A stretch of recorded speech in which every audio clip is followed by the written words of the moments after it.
میں نے پوری خلافت و ملوکیت میں نا دو جملے انڈر لائن کیے ہیں. ایک جملہ اس میں سے یہ ہے، انہوں نے کہا حضرت عثمان خلیفہ راشد تھے. خلیفہ اور بادشاہ میں یہی فرق ہوتا ہے، ان کے خلاف پروٹیسٹ ہوا، انہوں نے اپنے لیے تلوار نہیں اٹھائی اپنی ذات کے لیے، ٹھیک ہے، شہید ہو گئے، پروٹیسٹ کرنے دیا. ظاہر صحابہ ہی کر رہے تھے. اگر کوئی شرارتی لوگ اور ہوتے تو وہ کہتے ہیں بارو کی تلے آنے جے پردی کر کے. کہتے ہیں میں نے پوری خلافت و ملوکیت میں نا دو جملے انڈر لائن کیے ہیں. ایک جملہ اس میں سے یہ ہے، انہوں نے کہا حضرت عثمان خلیفہ راشد تھے. خلیفہ اور بادشاہ میں یہی فرق ہوتا ہے، ان کے خلاف پروٹیسٹ ہوا، انہوں نے اپنے لیے تلوار نہیں اٹھائی، اپنی ذات کے لیے شہید ہو گئے، پروٹیسٹ کرنے دیا. ظاہر ہے صحابہ ہی کر رہے تھے. اگر کوئی شرارتی لوگ اور ہوتے تو وہ کہتے ہیں باہروں کتوں لیا بھرتی کر کے کرائے دے. ان کو بھی پتا تھا کہ کون لوگ پروٹیسٹ کر رہے ہیں. اچھا یہاں پہ ذرا ایک بات کو سمجھیے گا نا، کہ ایک تو پہلی چیز یہ کہ میں نے وہ جملے انڈر لائن کیے ہیں. وہ ایک خلیفہ اور بادشاہ میں یہ فرق ہوتا ہے، ان کے خلاف پروٹیسٹ ہوا. انہوں نے خلیفہ اور بادشاہ میں فرق ہوتا ہے، ان کے خلاف پروٹیسٹ ہوا. یہ ساری جو تعریف ہے، مرزا جی سے کوئی پوچھو، مرزا جی مودودی صاحب کی اگر آپ نے تھوکا ہوا چاٹنے سے فارغ ہو گئے ہوں، چاٹ کے آپ بالکل فارغ ہو چکے ہوں، تو ذرا ہمیں بتانے کی بھی تکلیف کریں اس تعریف کی دلیل کیا ہے.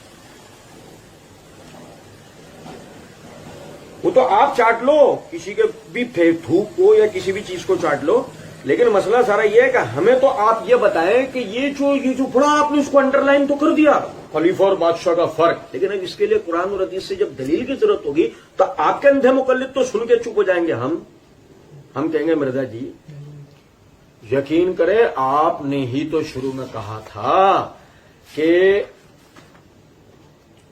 امام مسلم نے جو اپنی کتاب میں لکھا وہ مسلم کا فہم ہی ہمیں دکھانا ہوگا، اپنے مولویانہ نہیں دکھانا ہوگا فہم یا کسی اور کا.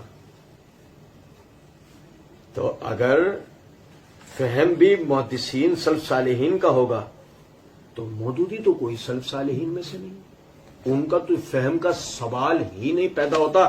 رہ گئے آپ، جب سوال نہیں پیدا ہوتا تو آپ کی پیدائش بھی ناممکن ہو جاتی ہے. کچھ بات آ رہی ہے سمجھ میں کیا کہہ رہا ہوں؟ تو اس لیے یہ جو تاریخ مرزا جی چوچو نے کی نا، ہمارا 27واں سوال ہے، مرزا 26واں ہمارا سوال ہے مرزا جی اور مرزا جی کے مقلدین کے لیے کہ یہ ہمیں اس تعریف کی دلیل دے. کتاب اللہ میں اضافہ کرنے والا وہی ہے جو سورۃ الحجرات کے اندر آیا ہے، اللہ اور اس کے رسول سے آگے مت بڑھو. کیا مطلب؟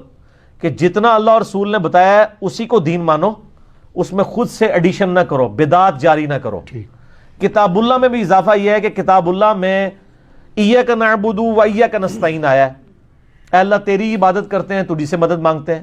لیکن کیا کرتے ہیں یہ ادھر تو لکھ دیتے ہیں، نیچے ساتھ پھر لکھتے ہیں شرع، جس کو میں کہتا ہوں شر پھیلا رہے ہوتے ہیں. اور وہ کہتے ہیں یہ جو ہے نا، اس سے جو ہم بزرگوں سے بھی مانگتے ہیں وہ پیچھے تو اللہ ہی ہوتا ہے. تو یہ جب قرآن کی آیت کی تفسیر کو کاؤنٹر کرتے ہیں تو وہ کتاب اللہ میں اضافہ کرتے ہیں. قرآن کا ٹیکسٹ تو اللہ نے محفوظ کیا تھا لیکن اس کی تفسیر کے اندر مولوی گھس گیا.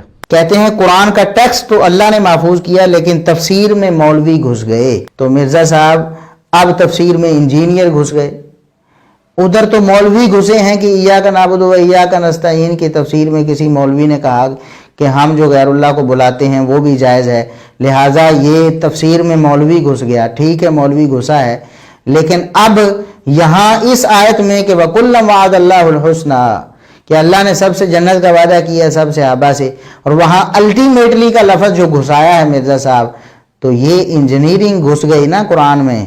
یہ قرآن میں تفسیر میں مرزا صاحب گھسنے کی کوشش کر رہے ہیں. مرزا صاحب ہم آپ کو گھسنے نہیں دیں گے اس طرح. قرآن کی آیات میں آپ تحریف کر کے سمجھیں کہ میں کسی کو پتہ نہیں چلنے دوں گا، ایسا نہیں ہوگا. ہم اللہ کے فضل و کرم سے آپ کی ایک ایک خیانت، آپ کی ایک ایک جہالت اور آپ کی ایک ایک ضلالت جو ہے وہ لوگوں کے سامنے رکھیں گے.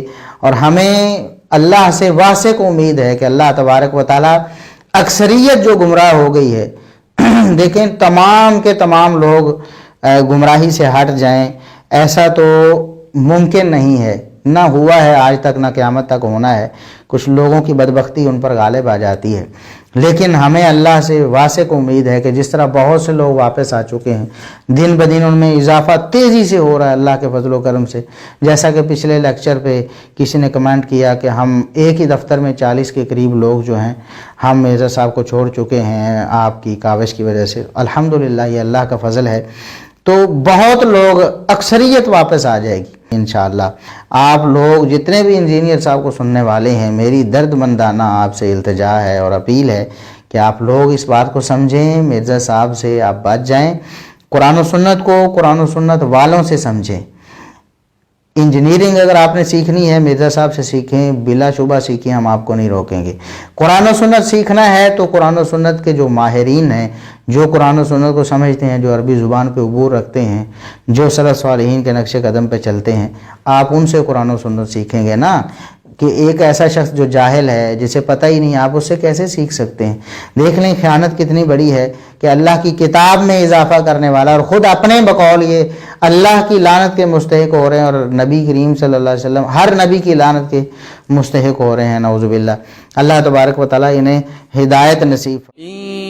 ينصركم الله فلا غالب لكم وإن يخذلكم فمن ذا الذي ينصركم من بعده وعلى الله فليتوكل المؤمنون.